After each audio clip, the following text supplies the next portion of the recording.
This week, Lodrina Cherne and Martijn Grooten join us to discuss real-world capabilities of Stalkerware.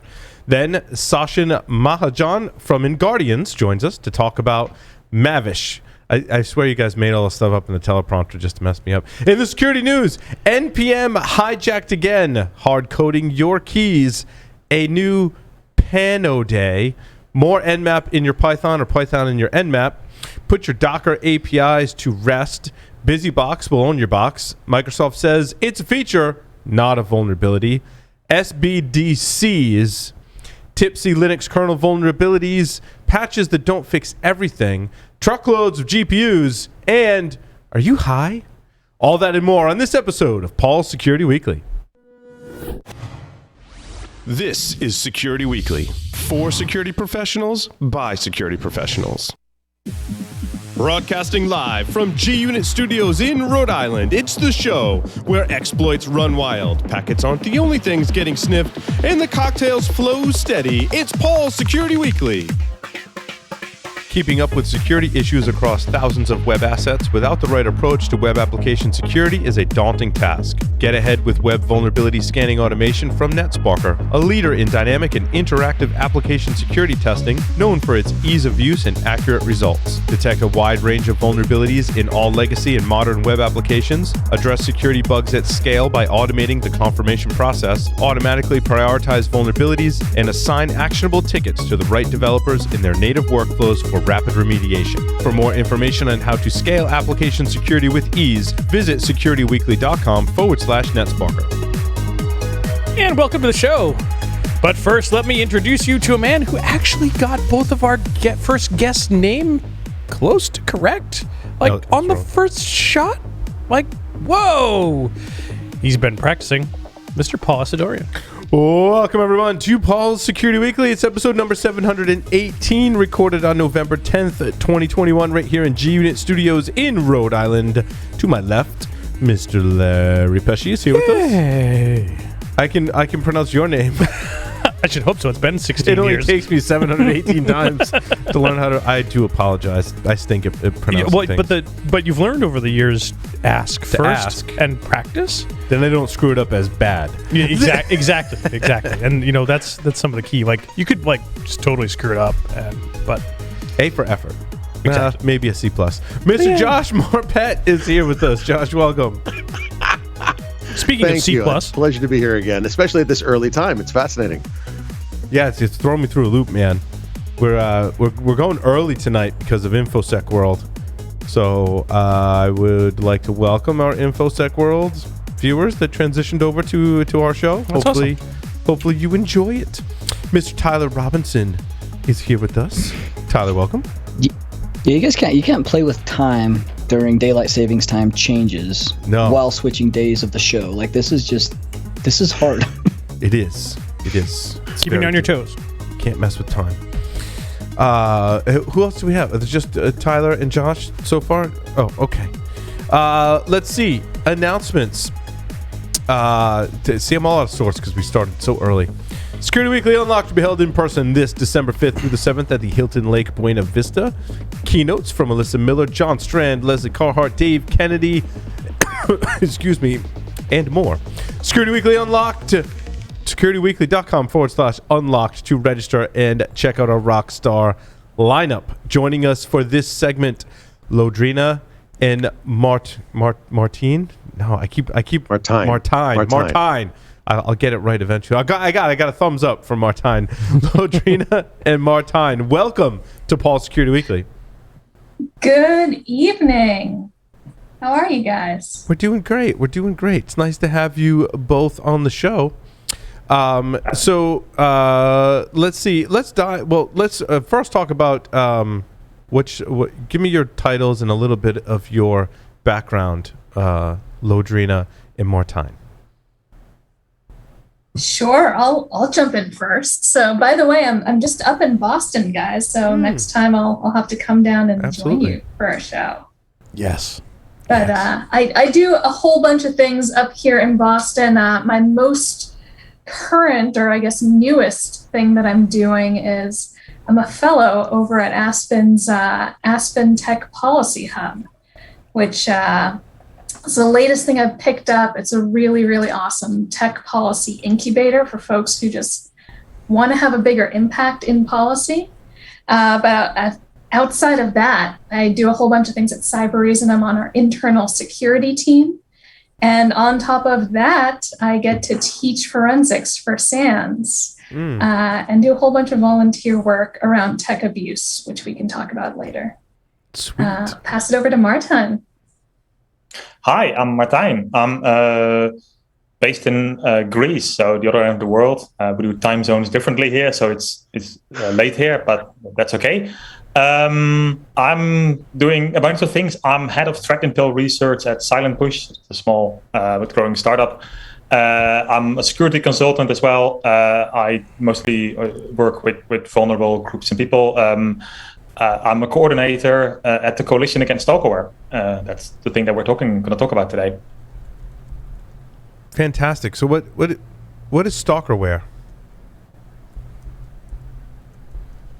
Stalkerware is spyware sold to individuals and marketed to individuals, mostly targeting mobile devices, and mostly used, and that's why it's a real issue within intimate relationships. I was going to say, so like, if I want to spy on my wife, I go get some Stalkerware.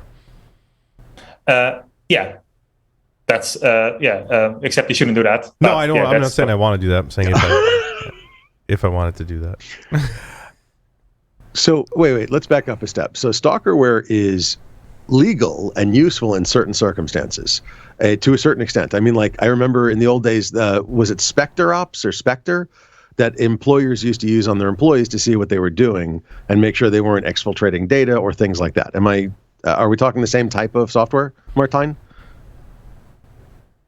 It has some of the same capabilities. I think the main difference is that this kind of software, while I think employers should really refrain from using it unless absolutely necessary, if they need to use it, they should hide it from the employees. Whereas Stalkerware is typically hidden from most users. It's hard to find. It doesn't notify the user that their phone or device is being monitored. And that's a huge difference.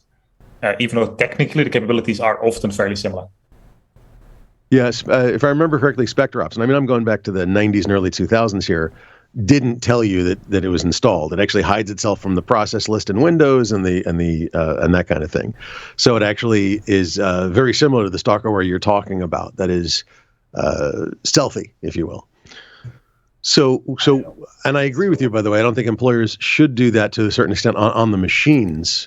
But on the other hand, I'll be honest, the European and American attitudes about that are very, very different, as are the laws. So GDPR, for example, in Europe is very different from the law here in the U.S. Huge, huge differences there. So let's not get into that. That's a different topic.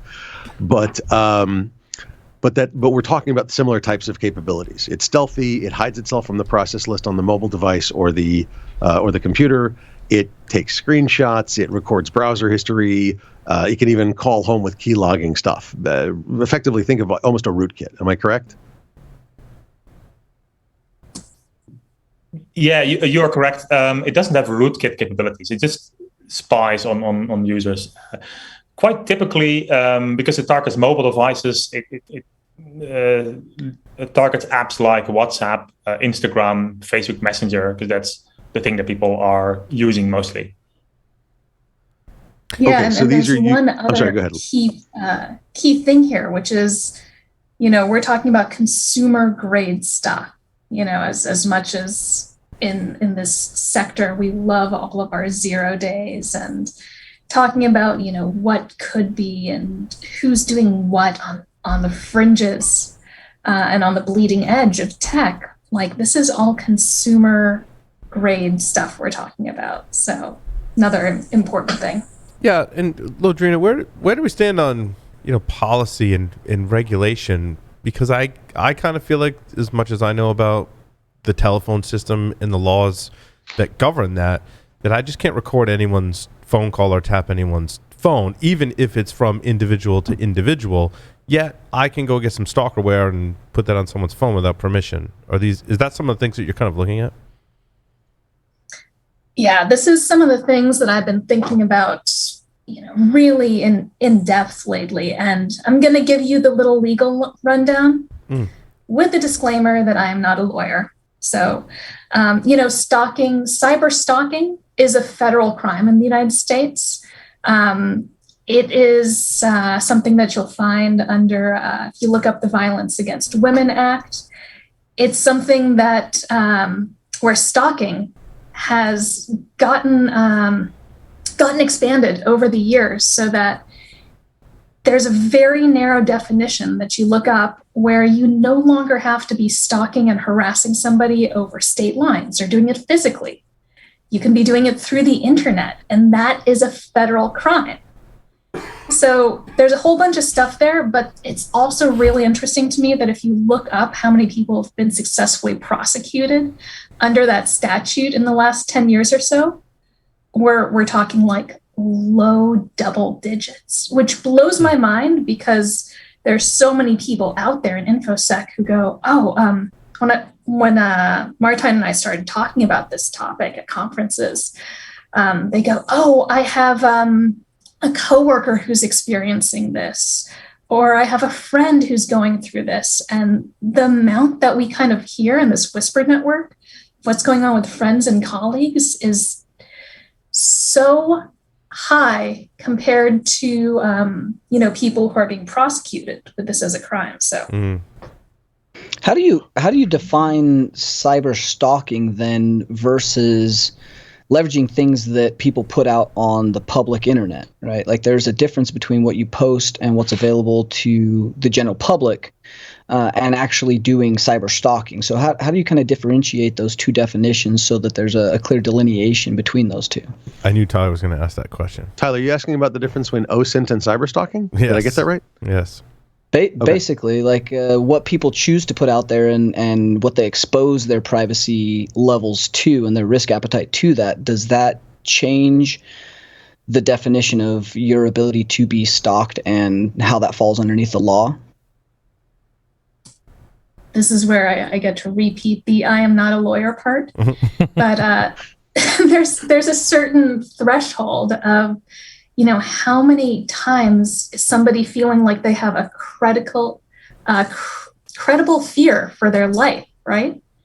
Because it's not just bits and bytes we're talking about. We're not talking about, I looked up your home address. It's like, hey, I know that this is your home address, and I'm going to go do this horrible thing to you. So anyway, does that mean harassment has to be involved for cyber stalking to be considered credible? I'm just trying to get a gauge of what, I'm not familiar with this law, so this is rather interesting. Yeah. I gotta say, when we talk about cyber stalking versus stalkerware, I'm kind of going to the cyber stalking word because that's a word that's been in our technical vernacular a little bit longer. I think a lot of people out there understand what it is. I think it might be helpful for me to kind of stay in the area that I know a little bit more strongly, which is Martijn just defined what stalkerware is. I want to kind of blow up the context of where that sits in the space that he's been volunteering in, I've been volunteering in, we've been thinking about for a while, which is, you have these purpose-built programs that are monitoring non-consensually people's devices. But this is often in the greater context of tech abuse, which is like somebody could be spying on me through a nanny camera, or somebody's monitoring my location through Find My Friends. And by the way, the unfortunate thing is that both of these issues are contained in this bigger issue of intimate partner abuse and violence. So we kind of brought it from really scary, harassment, over to stalkerware, but I just wanted to give the context of the universe that we're working in, and it's a really tough subject because it usually involves some really bad stories. But we're hoping to bring some light to the topic. Yeah. So what kind of go ahead, Todd. Tools? I guess what kind of tools are these typically developed around? I'm assuming this is consumer grade stuff. We're not talking about MDMs. We're not talking about insider threat management things. We're strictly talking about consumer grade tools that are probably bought off of the Google Play Store, installed under some false pretext on an ex's cell phone. But we're not talking about 0 days. We're not talking about like Pegasus or NSO Group kind of stuff. Typically not C2. It's more of spying on consumers for very specific things of causing harassment. Does that kind of summarize where we're going?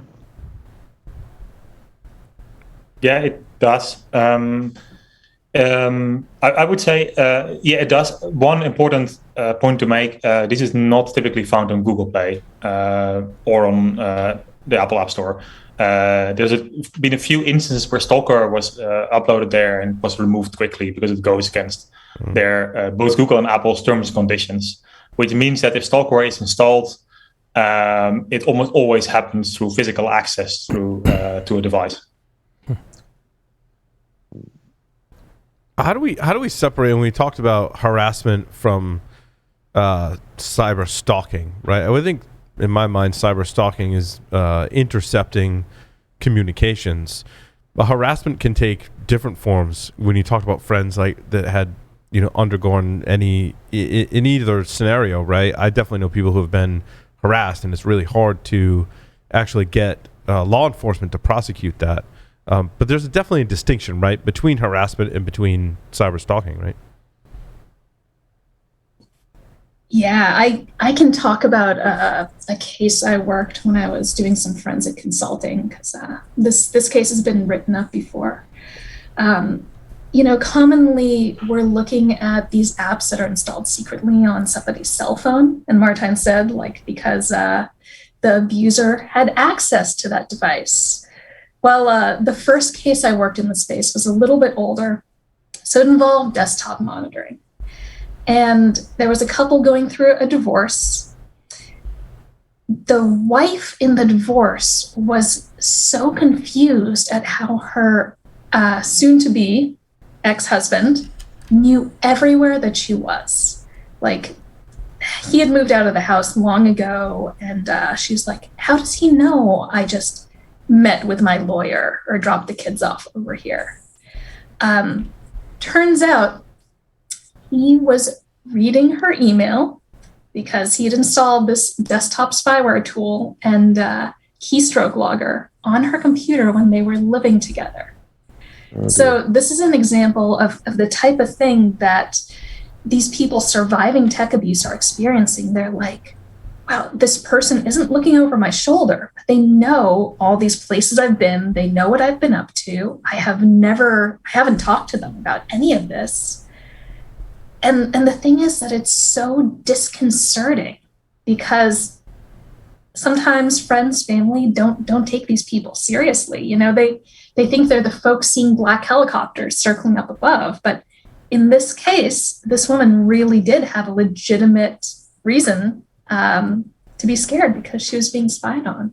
And Lodrina, in cases of divorce like that, maybe specifically, is there any legal recourse if one of the spouses are basically spying on each other using electronic means? So the interesting thing about me working that case is, as a consulting forensics expert, it was really unusual for a domestic case like that, for somebody to hire a pretty boutique forensic consultant. For every instance of somebody in that situation who not just hires a forensic consultant like me, or who hires a lawyer, there are so many more people out there who aren't going to those steps. So again, while I do think that there is potentially some legal recourse, it is just so rare to even get to that point where somebody's talking to a lawyer. And in this case, the case didn't go to trial. It was settled out of court. So what are some resources that people can leverage for situations like this? I just got done dealing with one where even the judges and the legal system in general is very, very far behind in technical prowess and their ability to understand, something as simple as requiring individuals as part of e-discovery to give up their username and passwords to their email, which Doesn't seem like a big deal to an old judge. However, this provided access to Blink systems, single sign-on, a lot of SaaS applications, email, which has location history, all of the Google Play Store, so Google Nest, all of those things. These are things that the legal system hasn't caught up with, and the judge threw the case out even with professional advice. So who do these people turn to as a resource to kind of talk through these where they're running into these situations?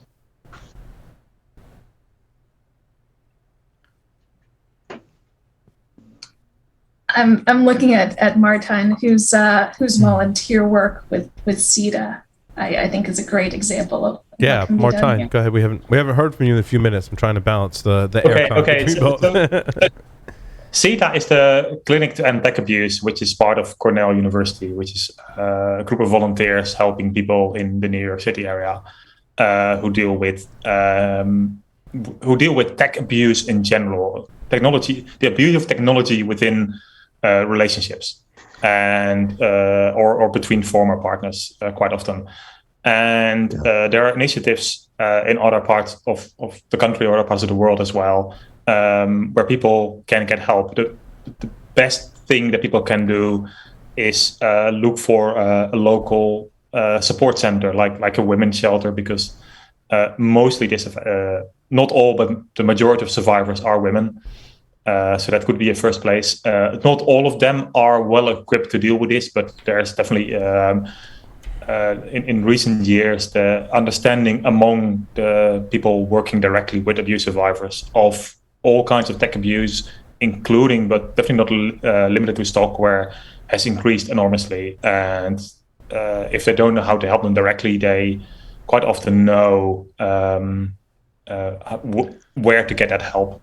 There are some online resources. CETA, which I mentioned, CETA, has a long list, has a website with a lot of checklists, basically, for all kinds of accounts. So you can check. It helps people with no presumed technical knowledge to go through the apps on their phone, on their Android phone or iPhone. It checks iCloud settings, Facebook settings, Gmail settings, etc. This is CETA, CETA? CETA, yeah. The Clinic to End Tech Abuse, part of Cornell University. Yeah, and I want to shout out two other really great resources out there. One at a national U.S. level is run by the National Network to End Domestic Violence. They have a tech safety project. It's at techsafety.org. They similarly have a lot of resources if you are somebody who maybe isn't part of this New York system. And even if you're not in New York, you can still use CETA's guides. One other great one, if you are an Apple user, is put out by Apple. So their trust and safety team has written a great document about how to lock down your devices and how to really secure them. It's a great PDF you can search for if you look for safety inside Apple's document store. You'll find this really long PDF about how to go through your iCloud, how to go through your iPhone.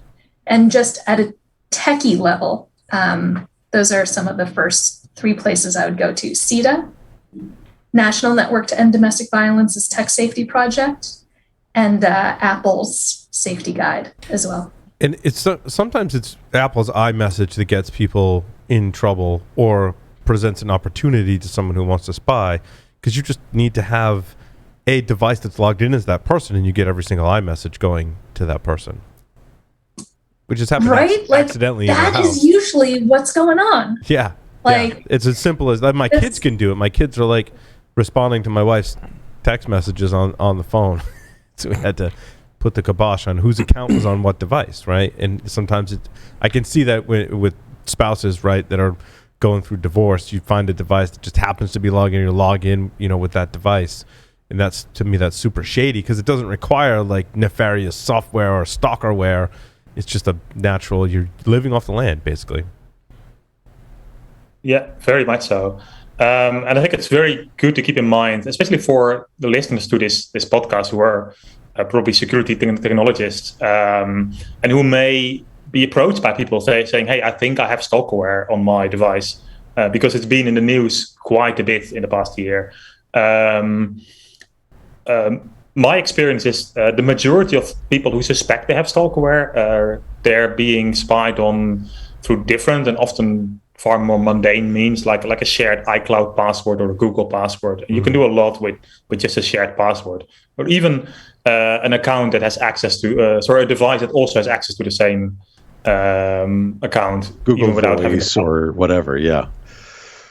But you must also be excited about the latest Android release. You talked a little bit about iOS, but the latest Android release, I believe, has a new... I haven't upgraded to it yet because we all know how important our phones are to our daily lives. And, God forbid I miss a fantasy football something or other. But the new Android version, Android, is it 11? I think it's 11, right, is the latest one. It is available now and also will be on the new Pixel 6 devices if you can actually buy one. That's a rant for another time. But it gives you a listing. One of the newer security features is it gives you a listing of all of your apps and what permissions they have, and tells you if apps are requesting additional permissions, and gives you a much better, more user-friendly way to manage what apps you have and what permissions they have. Because I would imagine, unless they were circumventing or found some vulnerability, the Stalkerware apps would either get caught by this type of system or find a way to bypass them, which is kind of an interesting conundrum. That's definitely true. There's definitely I have not tested out this new Android feature, but it's definitely something I'm excited about. But again, the majority of tech abuse cases do not involve Stalkerware or even apps, and it will not probably tell. I'm fairly certain that it will not tell you if someone else has your iCloud password, or not relevant in this case, but your Google password. I want to throw something out there, and that's that we're not really talking about surveillance capitalism. But if anybody who's used Facebook Messenger turned it off and then went and talked to a friend about cat food, and then all of a sudden you got ads for cat food on your phone the next time you open it up. And no, Facebook Messenger totally doesn't listen to you. Never, ever, ever listens to you. And so the feeling of being stalked, not that it's never real, please don't misunderstand me, but sometimes it is generated or enhanced by just the sort of stalking, if you will, that's done by Google and Apple and Facebook and so on and so forth, the FANG, or now it's Meta, whatever it is. So there's surveillance capitalism aspects to this, that we are all stalked to a certain extent by some of the larger internet companies. Could that be part of that perception that somebody is having as Stalkerware installed or involved, and they really don't? Yeah, so it's really hard to know when data about ourselves gets out there into the world. Just broad statement, when your data's out there, what happens to it after that, right? As far as, tech abuse goes, if somebody knows where you are at all times, is it because they hid, this is, some of the stories I've been hearing, is it because they hid a GPS device in your shoe? Mm-hmm. Real story. Mm-hmm. Or is it because, you always get your coffee at a certain coffee shop and you told the barista who knows the person who's trying to spy on you, and you told the barista, oh, hey, I'm going over to Jane's house tonight. And, it's like this grapevine kind of thing. So it's really hard to know when there's information about your life out there just from you trying to live it.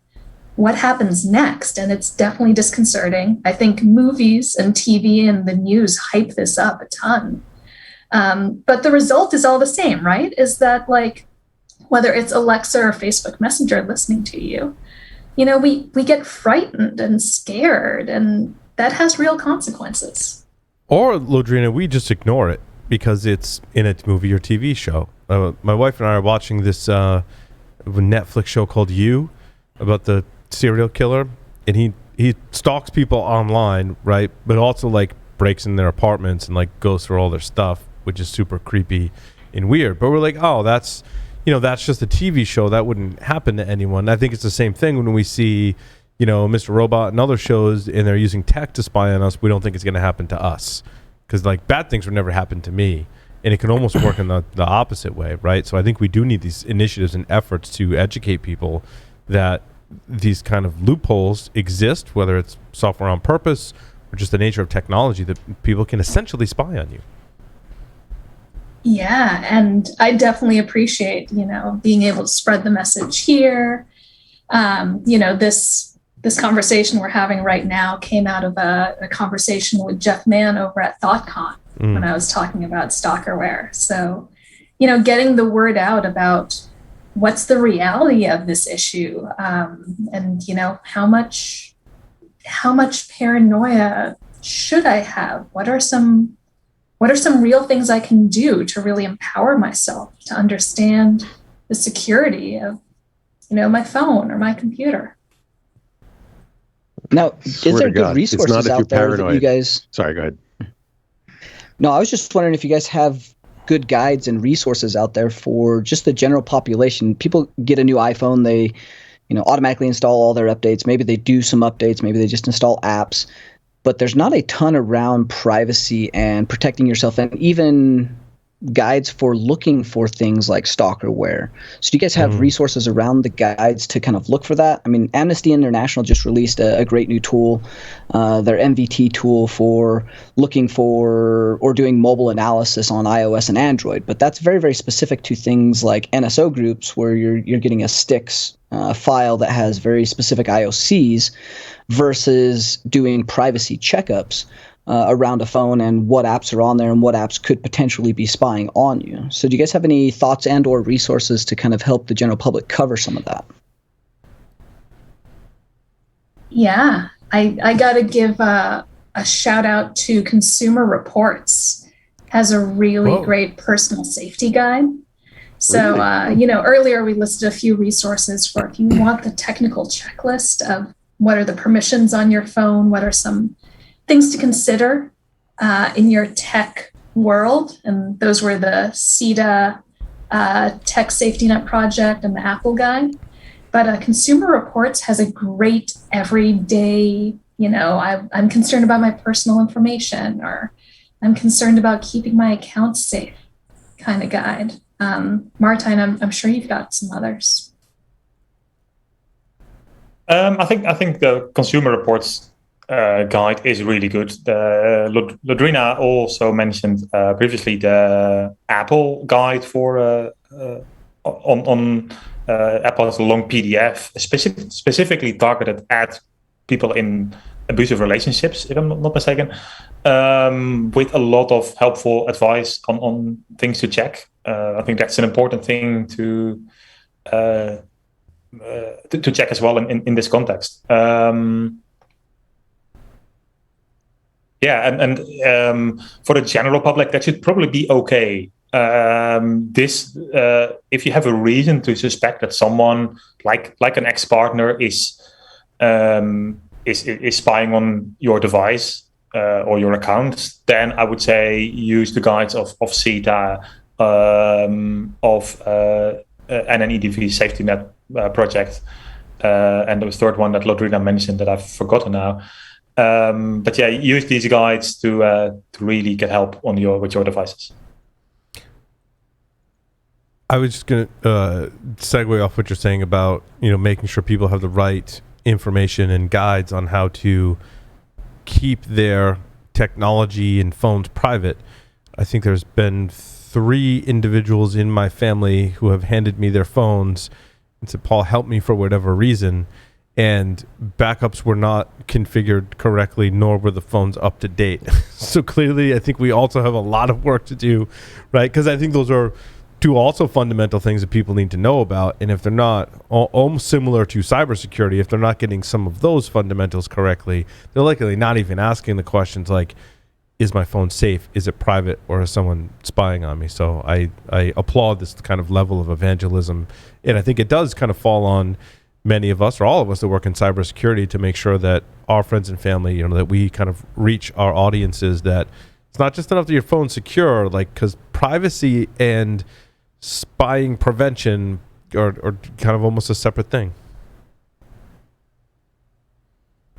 Yeah, and if more of us can kind of take on that, there's a joke about we've got Thanksgiving coming up here in the States, going home and doing tech support for your parents or maybe other relatives at Thanksgiving, right? But let's take that seriously and not laugh at it and say, how much does any single person in technology, no matter what level you're at, are you a coder or not? There's certain fundamentals that all of us working in tech kind of pick up through osmosis, like, hey, update your devices.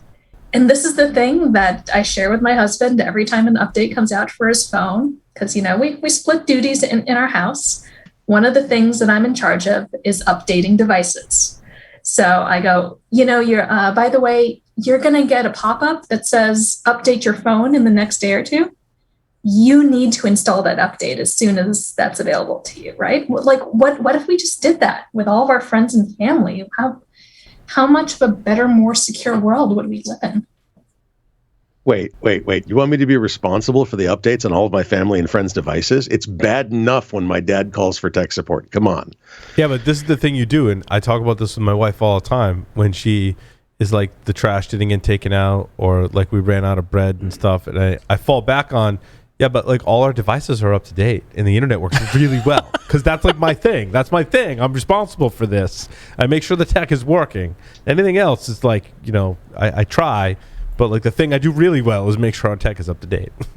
That's beneath you. That's that costs time and energy. That's not how I pitch it. To lower. No, that is not how I pitch unless I want a frying pan. Oh no. His wife Alternatively to that, to joke about that, Sunday morning, our little one comes in to the bedroom super early with her iPad and says, "Daddy, I can't get on my iPad because it needs me to do something." And I can't remember my password.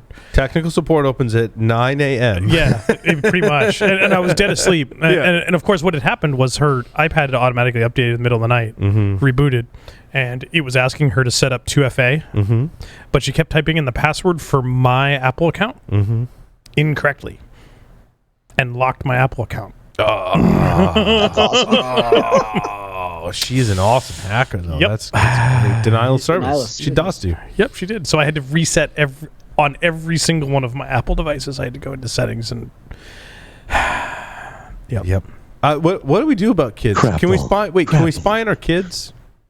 We had this conversation with Chris Hadnaghi about this is every parent's decision, and I would leave it to the parents to their discretion as to how much they want to essentially spy on their kids. In this, it's an interesting aspect of this debate. I think spying on your spouse when you're going through a divorce, that's a separate box. But monitoring communications on your children's devices is a separate issue because it's a safety thing for them. And Chris and I have this discussion. We continue to have this discussion, pretty much every time we talk, right? Like, well, how do you strike that balance with specifically like maybe your older children or teenagers, right, that are using their devices really heavily? Are they talking to someone that's stalking them or some kind of predator, right? And how do we monitor that? I think the question or the answer to this question is sort of similar to the same question about an employer, and that's there are definitely circumstances when it's okay to monitor your children's devices, especially if they're younger. But is there ever a reason for you as a parent to do this secretly without them knowing? Right. Yeah, we discussed, Chris and I are on the same page on this, that it's very transparent, that the software, and I do use software on my children's phone, but I'm 100% transparent as to what it's doing, what it's monitoring, and we have full-on conversations about like the stuff they do on their phones. So they know everything that we're able to monitor. And we have that conversation, and that's how I've chosen to deal with it as a parent. I don't want to tell anyone else how to parent their kids, but that's how I've chosen, to do that, and I think it's worked out really well. So let's expand that discussion. Is it ever legitimate to use Stalkerware in a business, a personal, a parenting, a whatever sense? Is there ever that you can think of a legitimate use case for this type of software? Well, I'll just want to tack onto that, Josh, that there are certain points in time where I'll just sit down with my teenage son and I'll be like, let's go through your messages. Like, I just want to make sure that you're not being stalked online. And we're going to sit here and we're going to go through them together and we're going to have a discussion. And that's it, wonderful. Right? And that's an opportunity for a positive discussion. And I think I honestly think that's great. I'm just saying, in a general sense, is there ever should this software exist? Is there ever a legitimate use for it a use case for it that we can all come up with? And if not, should it just not exist? Yeah, and should it exist in their cars too? How would you do that corporately, though? If you start to think about this from a corporate standpoint and why we have MDM software, the risk threat profile for maintaining like geofencing for the loss of a device, for looking for insider threat, for exfiltration of sensitive data, all of those things have to be monitored, because if you don't monitor them, they could be being abused by someone outside of the employee, or the employee could be abusing them. Yes, there's a level of trust as to be extended to end users, but it's trust and verify. It's never just trust, because that leads to a disaster. And I'll tell you, every corporation that trusts without verification has some serious issues that I tend to abuse quite frequently. In a legitimate sense, that he abuses them because he's a pen tester and he does this under contract and he gets paid for it, and just being clear. As he smirks. But no, I mean seriously, and Martijn and bloody hell, I'm horrible with names. But you've never met another Lodrina before? You were the first Lodrina so many I've people met. with so many names. Forgive me, Lodrina. Is it Lodrino or Lodrina? Lodrina. Lodrina. Okay, very good. Yeah. I actually know somebody with that name without the L, Audrina. So it's interesting. But is there, I'm asking you two, have you ever seen a legitimate use for it? And I realize, Martijn, that, as I said earlier, that the European and American business practices are very different. So from your point of view, for European business practices, and Lodrina, from your point of view, for American and other business practices, is there a legitimate use for it?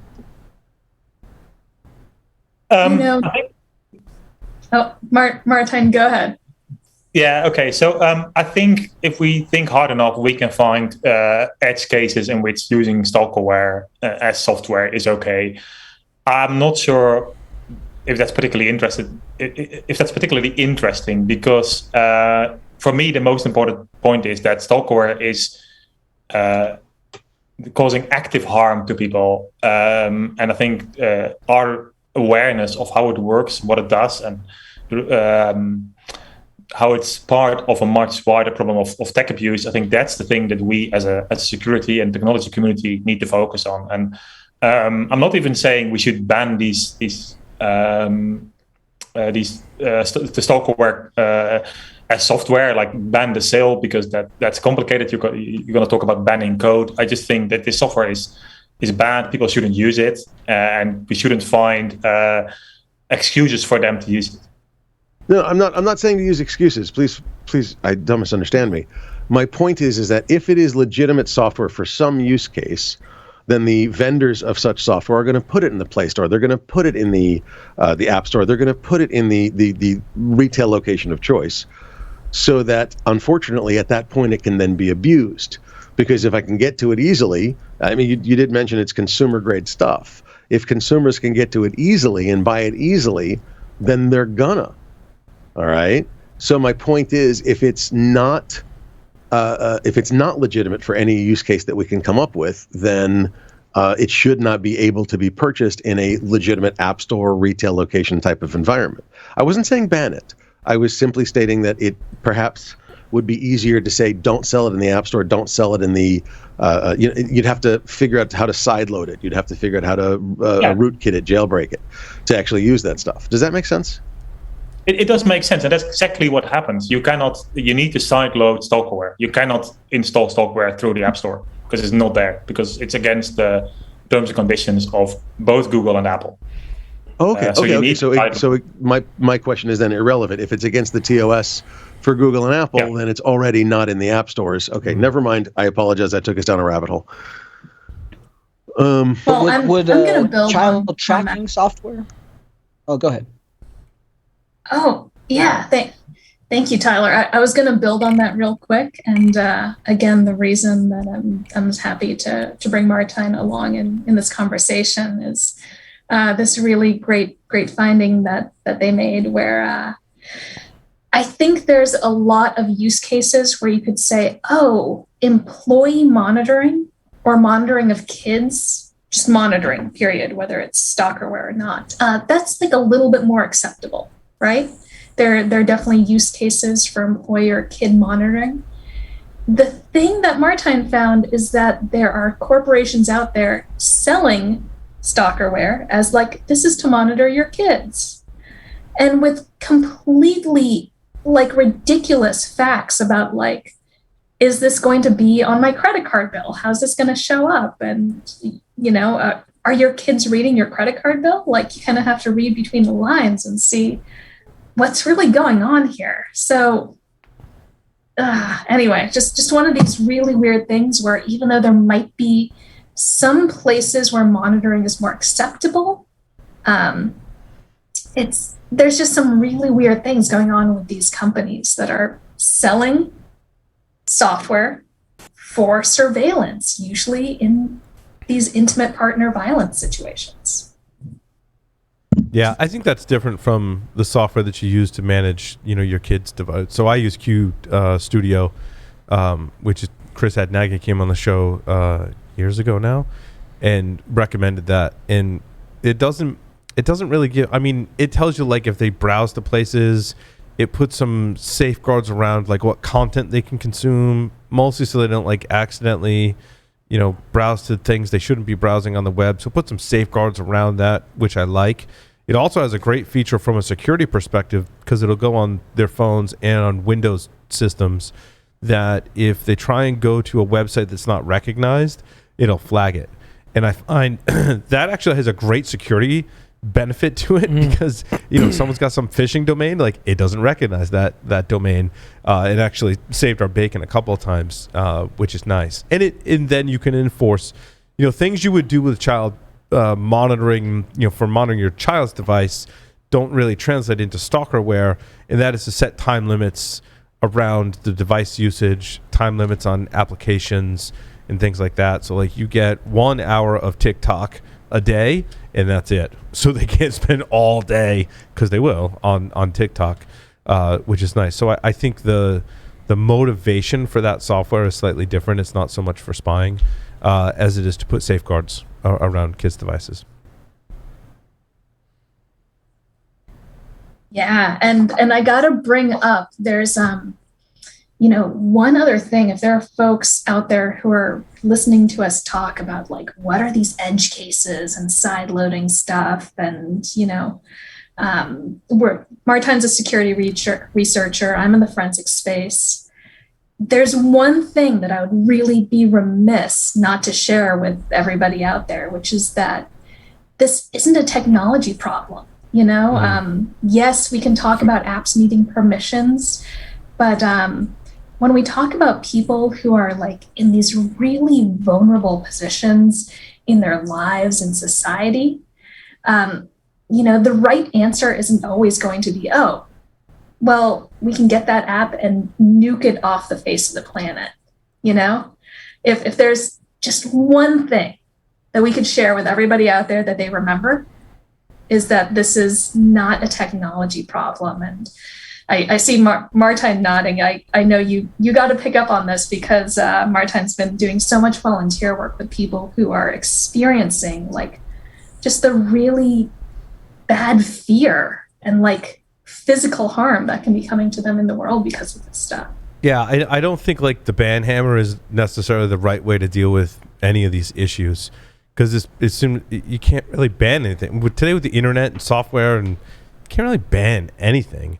And it's funny, going back to the kid thing, one of the things we do is for at least one of my credit cards, every time there's a charge, I get a text message. And so the way that I dealt with like rather than trying to find technical solutions to, I'm ordering stuff on, the app stores, I'm ordering stuff on Xbox, and things like that. I tell the kids, like, I do want you to have the ability to purchase things, but with permission. And guess what? If you charge something without permission, I immediately get a text message, and I'm going to know. And if you do that without permission, the device, goes away. You've abused that permission. And just so, like, rather than coming up with this elaborate technical solution for it, there's like an agreement that you have with your kids. Like, don't do that. If you do, I'm going to know immediately. Because, like, without that monitoring, then, like, by the time the end of the month comes, I mean, most of us have, many of us have probably gone through this.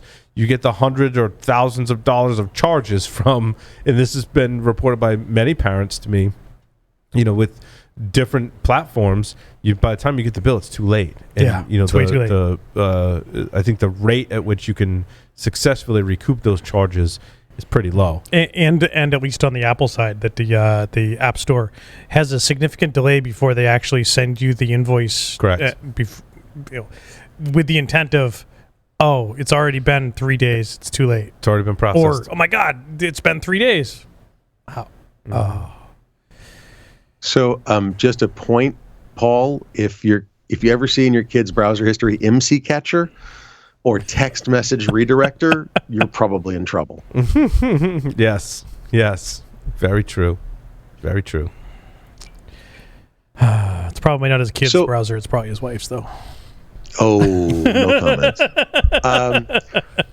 So what we're saying here, if I hear correctly, is that these pieces of software are part of a larger pattern of tech abuse. Martijn, I totally stole that from you.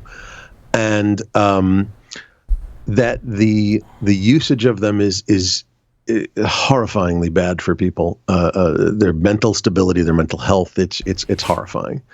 There's a lot of problems with it. There's a lot of people that think it's happening and it might not be happening. There's a lot of people that it's happening and don't even know it. So both sides of the same coin, if you will, or opposite sides of the same coin. And we can help by patching our neighbors' devices and helping the people around us. But I mean, that's not a scalable solution. Is there a scalable solution of any sort? I'm trying not to be skeptical, but ultimately this is a problem of intimate partner violence or domestic abuse or whatever you want to call it. And that's been around for thousands of years. And there's no single solution for that. And I don't think that there's a simple solution or a single solution that scales for Stalkerware. We can mitigate the problem by raising awareness, by improving detection of Stalkerware by antivirus apps, which on Android, Stalkerware is mostly an Android problem, which on Android just is a very simple way to scan your phone. You don't need technical knowledge.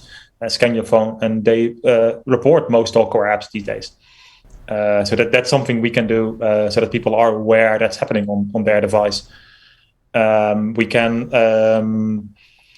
build capacity among frontline workers who work directly with survivors. That's something that we can do, and we can improve. And that's part of the reason why I'm on podcasts like this. Is we can improve understanding of tech abuse and of domestic abuse in general among technologists, among security practitioners, because they also play a role. And domestic abuse is so incredibly complicated that if you just come in there with your technical tool set, no matter how incredibly good you are, you're gonna make big mistakes, and you're gonna probably do harm if you don't understand the complexities of domestic abusive relationships. Intimate partner violence is a monstrous, horrible problem. IPV it's been very well studied and needs a lot more study, but you're 100% right. It's gone on for forever, and it will probably go on for a much longer time than we'd like to think about. However, I dislike saying, well, because it's part of IPV, it's unsolvable. I respect what you're saying about getting the word out, and I think that this podcast, among others, I hope that you're doing is one way of doing that. So we'll reach 10 or 20 or 30,000 technologists with this podcast, and that's wonderful. But reaching out to the greater, wider world, I would think that there's got to be a way that we can make it more accessible, make it more amenable for lay people, non very technical people to use. Is there any efforts going towards that to create an app that is just free app? Here you go, scan your phone. It incorporates all of the different tools that we've been talking about throughout the program. Anything like that? And I'm being a bit pushy, and I apologize. I don't mean to be rude, but there's got to be a better way. Yeah, that's okay. And I think I like your optimism, and I think there are definitely things we can do. I think that one reason why I like the role antivirus apps can play is that running an antivirus app is not suspicious, whereas running an anti-stalkerware app is something that the person who installed Stalkerware may be able to see. So just improving detection in antivirus apps, maybe even in the mobile operating system, that would definitely help quite a lot. As well as better reporting on possible misuse of accounts by Apple, by Google, by Facebook, etc. And these companies are definitely aware of this issue and are doing things. So. Yeah. Are there current initiatives that technologists or people like myself would want to get involved with, where we can, donate volunteer time, donate technical abilities? Like, what kind of initiatives are out there where we're looking for causes to push time and energy into, and or spread awareness about?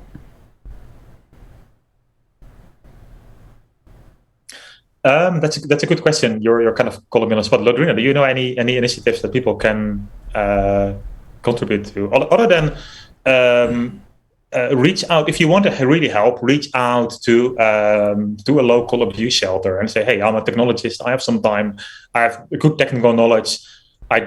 Maybe you have to admit you don't really understand abusive relationships very much, but you want to learn and you also want to help. That could be a simple thing, but maybe Lodrina has other ideas of how people can help. Yeah. Why not make an impact locally wherever you can, get involved in your community, understand what's going on with people around you. There's certainly organizations working in your backyard or at the national level. And even if you don't have time to volunteer, if you're not sure where you can plug in, again, with the holiday season coming up, Giving Tuesday, or frankly, any time that you're compelled to look into organizations around you and just support the work that they're doing. If you have an under-resourced organization that's got $100 to spend, are they going to spend that $100 on helping the person who just walked through their door maybe get food, get clothing, get set up with housing or other resources that they need? Or are they going to spend it on securing that organization's Wi-Fi router? I'll just have you guys take a wild guess. So, I'd say your biggest impact is probably in your local community with your time, but money helps as well. It's funny you say that, Lodrina. I saw the world's most secure wireless router last night. Yeah. It was hanging by, I posted it in the Discord, it was hanging by the Ethernet cable, but the power cord was unplugged and draped over something else like 2 feet away.